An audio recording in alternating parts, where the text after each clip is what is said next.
Putra dari Abu Jibril, Ridwan Abdul Hayy, dikabarkan tewas dalam sebuah pertempuran di Suriah.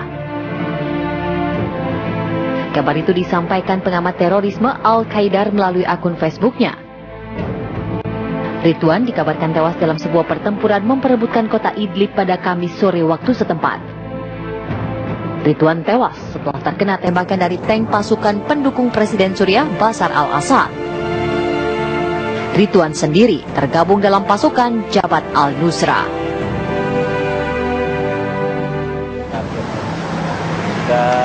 Harus kembali. Selamat pagi pemirsa, Anda kembali di Apa Kabar Indonesia pagi akhir pekan.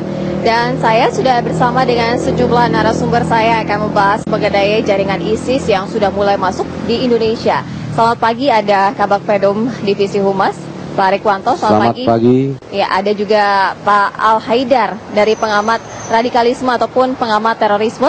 Kemudian selamat pagi juga ada dari Muhammad Sauki, yaitu peneliti ISIS. Selamat pagi Bapak-Bapak. Cerah banget ya pagi ini ya. Selamat paginya. Pagi Mbak. Kita akan membahas bagaimana ISIS ini sudah mulai masuk di Indonesia. Dan Pak Al-Haidar, tadi kami menghadirkan informasi bahwa yang mengatakan bahwa tadi itu ada salah satu anak dari Abu Jibril yang tewas. Iya. Pak Al-Haidar ini sendiri termasuk sosok yang dekat dengan keluarga dari Abu Jibril, bisa dijelaskan? Iya, dia sebenarnya masih sangat muda sekali dan abangnya yang pertama itu adalah Muhammad Jibril, yang kedua adalah Mikail, yang ketiga adalah Israfil, dan yang keempat adalah Ridwan itu. Nah, Ridwan inilah yang syahid di di Suriah ya, di Idlib. Iya. Pak Al-Haidar, sebenarnya Pak Al-Haidar tahunya ini Ridwan ini khususnya bisa berangkat kemudian ke sana hingga ia tewas di sana gitu. Sebenarnya ini sudah sejak kapan begitu sehingga dia juga bisa masuk involve dalam radikalisme ini sendiri gitu? Ya, sudah lumayan lama lah, lebih dari setahun ya sudah berada di sana dan ya terus berkomunikasi dengan saudara-saudaranya. Dan saya melihat bahwa keluarga ini dalam istilah Pramudia Anantatur itu disebut keluarga gerilya. Jadi Jibril kita tahu pernah ditangkap, kemudian Israfil juga pernah ditangkap di Arab Saudi, juga di penjara selama setahun. Kalau Jibril kan sampai 5 tahun. Iya, gitu kan? karena bom itu ya. Iya. Dan Abu Jibrilnya juga. Jadi ini betul-betul keluarga pejuang ya, keluarga mujahid itu. Nah iya, Pak Al-Haidar, ini kan termasuk dari kelompok radikalisme. Sebenarnya dari Ridwan ini yang tewas, ada yang mengatakan bahwa sebenarnya ia termasuk salah satu kelompok radikalisme. Kelompok radikalisme yang mana begitu? Iya, dia berafiliasi dengan kelompok Nusrah ya, kelompok Jabhat Nusrah yang ada di Idlib, Aleppo, begitu, kemudian di beberapa daerah utara ya. Jadi tidak merupakan bagian daripada ISIS. Kalau ISIS kan berbeda kimia ideologinya dengan kelompok-kelompok ini gitu. Iya, kalau dilihat dari background keluarganya, dari masing-masing tadi bersaudara, memang mereka ini tadi Pak Al-Haidar bilang pejuang, kemudian radikalisme begitu ya.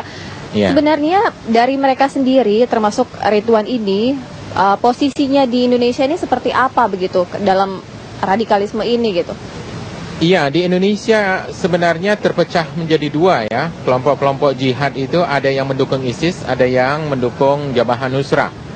Nah, Jabhat Nusrah ini merupakan salah satu sayap dari Al-Qaeda yang ada di wilayah Syria dan Irak. Jadi, nah kelompok Indonesia umumnya pada awalnya lebih banyak berafiliasi kepada Jabhat Nusrah, kepada Al-Qaeda gitu. Jadi karena kemunculan ISIS ini adalah kemunculan yang baru dan ini masih banyak dipertanyakan dan masih ada beberapa anggapan tentang sifat khawarijnya, sifat gulunya, sifat berlebih-lebihannya di dalam berperang, itu yang mengakibatkan banyak kalangan, misalnya Majelis Mujahidin Indonesia, kemudian Jamaah Darul Islam, kemudian jamaah-jamaah yang lain itu tidak begitu favorit gitu dengan ISIS.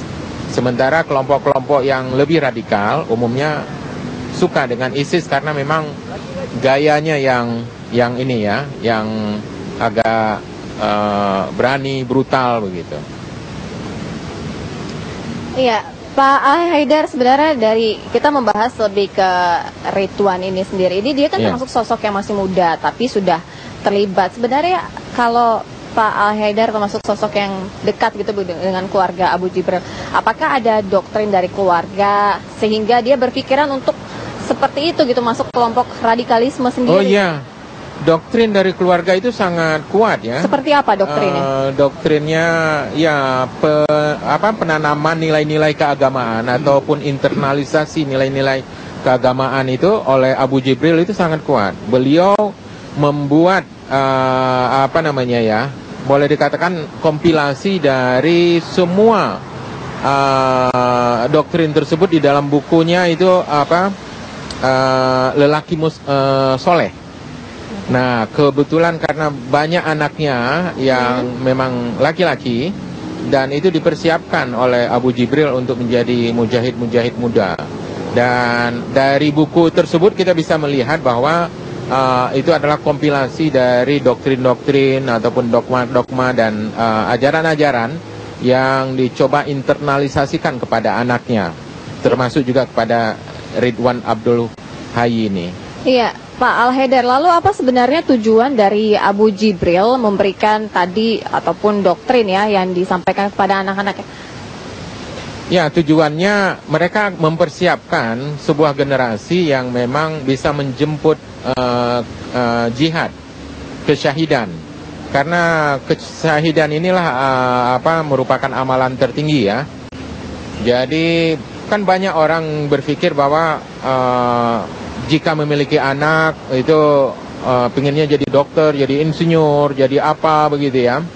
Tapi oleh kalangan-kalangan jihadis, mereka lebih mengutamakan anak-anaknya, mengasuh anak-anaknya dalam suatu proses sosialisasi untuk mempersiapkan mereka menjadi mujahid, menjadi orang-orang yang bisa berjihad di medan perang. Iya. Ini Pak Haidar, berarti ini artinya ketika dari Ridwan sendiri ingin pergi ke sana, kemudian hingga tewas di sana, sangat direstui oleh orang tuanya dan sangat direstui oleh orang tuanya. Bahkan abangnya Jibril itu begitu sayang sama adiknya, begitu ya. Mereka sangat akrab. Saya juga sering bertanya kepada Israfil ya, bagaimana sosialisasi dia dengan Jibril, dengan Mikail ya. Dan juga dengan Ridwan, dan penjelasan-penjelasannya sangat sederhana dan sangat akrab, tapi penuh dengan muatan-muatan keagamaan. Iya. Jika berbicara mengenai jihad tadi, berarti apa yang ada di benak keluarga ataupun kondisinya saat ini ketika mengetahui bahwa Ridwan meninggal di sana? Ya, tentu dari penggambaran keluarganya itu tentu ada sedih ya. Sedih bahwa Ridwan sudah syahid, sudah meninggal begitu. Jadi ibundanya itu ya dengan beberapa anaknya itu ya ikut sedih begitu, meneteskan air mata, dan kemudian tapi beberapa anaknya itu mencoba menghibur ibunya. Ya, bagaimana seorang ibu tidak akan sedih ya melihat anaknya itu sudah tidak ada lagi begitu. Baik, iya. Pemirsa, kita juga masih harus hingga saat ini gitu ya menunggu bagaimana dengan 12 WNI yang sudah dideportasi. Pak Rikwanto, hingga saat ini dari mereka itu status pidananya bagaimana yang 12 WNI ini? Yang 12 WNI yang dipulangkan dari Syria atau dari Turki dideportasi ya. Iya. Setelah diterima atau diinapkan di Kelapa II, markas Brimob, kemudian kemarin sore kita limpahkan ke rumah aman ya, rumah untuk menjalani penghidupan sosial kemasyarakatan di Bambu Apus, ini milik Kementerian Sosial. Nanti di situ akan dilakukan pembinaan-pembinaan, termasuk diradikalisasi, dipimpin oleh Kementerian Sosial. Ya. Pada waktunya nanti akan dikembalikan kepada keluarganya, ya. Kalau dianggap itu sudah cukup bisa kembali bergabung dengan masyarakat. Ya, ini artinya status pidana mereka tidak ada ya Pak Rekwanto ya? Ya, karena mereka ini dari pemeriksaan berangkatnya memang ada yang memfasilitasi. Ya, menjual sebagian besar harta bendanya, dan di sana ditunggu suaminya. Jadi inisial HD sudah bergabung duluan di ISIS, tapi ISIS yang mana kita belum tahu, di kelompok yang mana belum tahu. Nah, di sana menunggu di perbatasan. Ya. Kemudian diamankan oleh otoritas Turki dan diinformasikan ke kita. Jadi kalau dalam interogasi pemeriksaan itu mereka niatnya hanya menjumpai suaminya dan anaknya ikut ibunya. Baik, iya. Pemirsa, kita masih akan terus membahas bagaimana dengan gerakan ataupun jaringan ISIS ini sendiri. Siapa yang menggerakkan, siapa juga yang memberikan fasilitas.